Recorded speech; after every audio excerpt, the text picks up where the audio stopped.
YCP నాయకులకి మనవి చేసుకుంటున్నాను అధ్యక్ష. ఎంఎస్ రాజు గారు.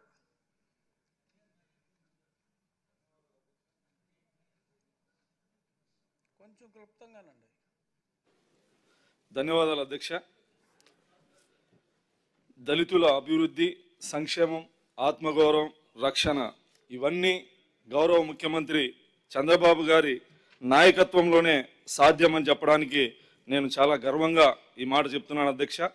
గతంలో 14 నుంచి 19 వరకు గౌరవ ముఖ్యమంత్రి గారు చంద్రబాబు నాయుడు గారు ముఖ్యమంత్రిగా ఉన్నప్పుడు దాదాపు 40,000 కోట్ల రూపాయలని సప్లాన్ కింద నిధులు కేటాయించడమే కాకుండా పారదర్శకంగా ఆ నిధుల్ని ఖర్చు చేసినటువంటి ఘనత కూడా గౌరవ ముఖ్యమంత్రి చంద్రబాబు నాయుడు గారికి దక్కుతుంది. అయితే 19 నుంచి 24 వరకు దళిత సంక్షేమాన్ని పూర్తిగా నిర్వీర్యం చేసి సప్లాన్ నిధులు కాగితాల్లో బడ్జెట్ కేటాయించి ఆచరణలో శూన్యం చేసి ఈ సప్లాన్ నిధుల్ని ఇతర పథకాలకు మళ్లించినటువంటి ద్రోహి జగన్మోహన్ రెడ్డి గారు అధ్యక్ష.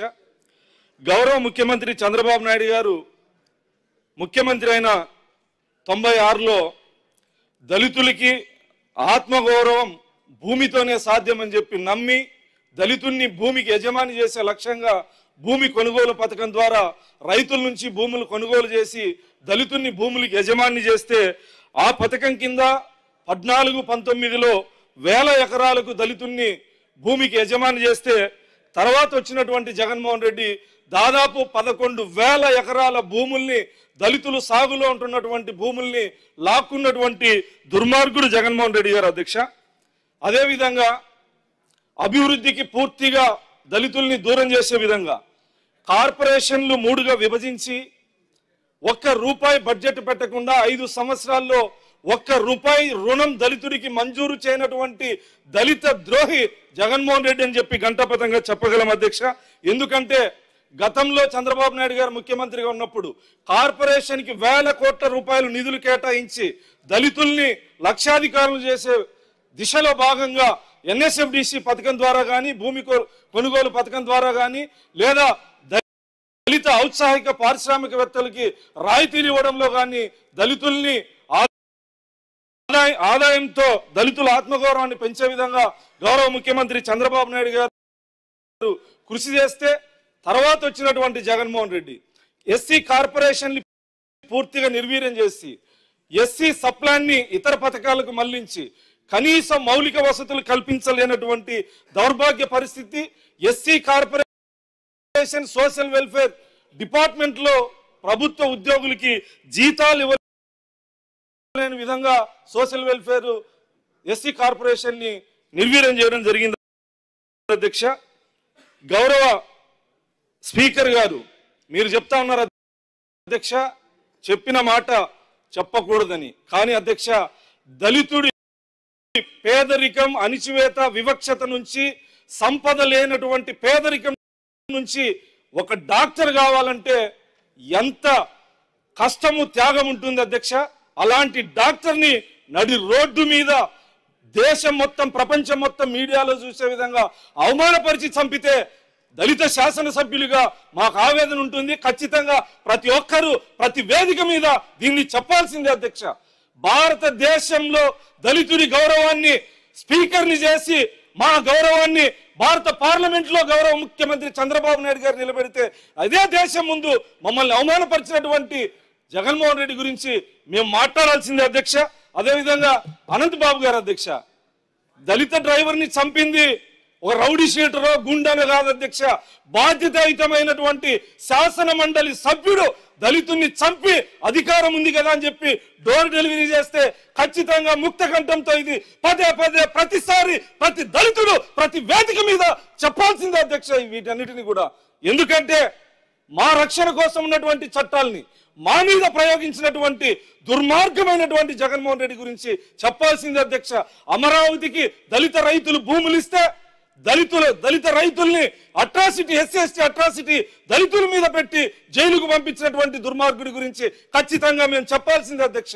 సొంత నియోజకవర్గం పులివెందుల నియోజకవర్గంలో ఒక దళిత మహిళని అతి కిరాతకంగా అత్యాచారం చేసి హత్య చేస్తే ఒక పార్టీ ఎస్సీ విభాగం అధ్యక్షుడిగా నేను మాజీ శాసనసభ్యురాలు తెలుగు మహిళా అధ్యక్షురాలిగా అనిత గారు అక్కడికి వెళితే మా మీద దళితులైనటువంటి మా మీద ఎస్సీ అట్రాసిటీ కేసులు పెట్టినటువంటి దుర్మార్గుల గురించి ఖచ్చితంగా మేము చెప్పాల్సిందే అధ్యక్ష.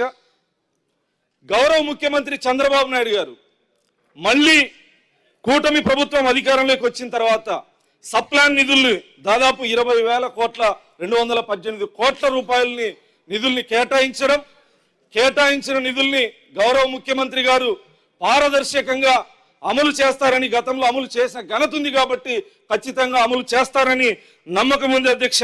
డాక్టర్ బాబాసాహెబ్ అంబేద్కర్ గారి పేరు అధ్యక్ష. విదేశీ విద్యకు పెడితే ఆయన పేరు పెట్టింది గౌరవ ముఖ్యమంత్రి చంద్రబాబు నాయుడు గారు. ఆత్మన్యూనత భావం ఉన్నటువంటి కులాల్లో ఆత్మస్థైర్యం, చదువుకి పేదరికం కులం అడ్డు రాకూడదు, దానికి ఉదాహరణ ప్రపంచ మేధావి డాక్టర్ బాబాసాహెబ్ అంబేద్కర్ గారని ఆయన పేరుని భావితరాలకి స్ఫూర్తిగా ఆత్మస్థైర్యం నింపేందుకు ఆయన పేరుని పెడితే అధ్యక్ష, ఆ మహనీయుడి పేరుని తొలగించి ఈయన పేరుని పెట్టడం, జగన్మోహన్ రెడ్డి పేరు పెట్టుకోవడం ఎంత దుర్మార్గం అధ్యక్ష. దేనికి భావితరాలు ఆదర్శంగా తీసుకోవాలి, ఏ రకంగా ఆర్థిక దోపిడీ చేయాలి, ఏ రకంగా జైలుకు వెళ్ళాలని ఆదర్శంగా తీసుకోవాలి అధ్యక్ష. అనేక మంది దళిత మేధావుల అధ్యక్ష డాక్టర్ సుధాకర్ గారి దగ్గర నుంచి కష్టపడి చదివి ఐపీఎస్లు ఆయన కుట్రలో భాగస్వామ్యమై ఈరోజు జైలుకు పోవడానికి కూడా మరికొంతమంది దళిత ఐపీఎస్ ఆఫీసర్లు దగ్గరలో ఉన్నారంటే దళితుల పట్ల, దళిత మేధావుల పట్ల, దళిత అధికారుల పట్ల ఎంత దుర్మార్గమైనటువంటి భావజాలం జగన్మోహన్ రెడ్డి గారికి ఉందో అనేక ఉదాహరణలు ఉన్నాయి అధ్యక్ష. గౌరవ మంత్రి గారికి తమరి ద్వారా అధ్యక్ష, భారతదేశంలోనే రోడ్డు మీద చెప్పులు కుట్టుకునేటువంటి కార్మికులకి పెన్షన్ ఇచ్చినటువంటి ఘనత గౌరవ ముఖ్యమంత్రి చంద్రబాబు నాయుడు గారిది. అదేవిధంగా డప్పు కొట్టుకునే వాళ్ళకు పెన్షన్ ఇచ్చినటువంటి ఘనత గౌరవ ముఖ్యమంత్రి చంద్రబాబు నాయుడు గారిది.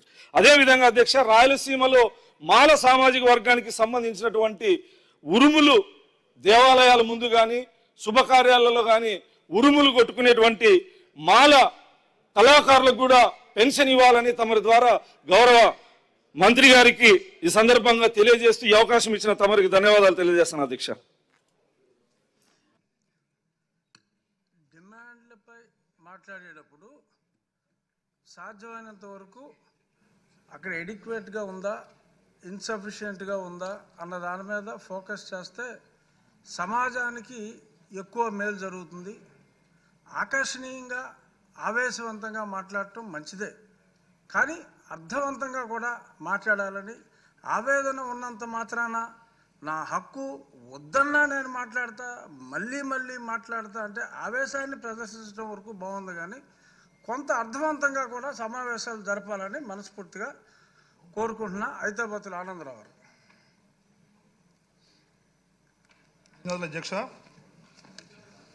అధ్యక్ష 2000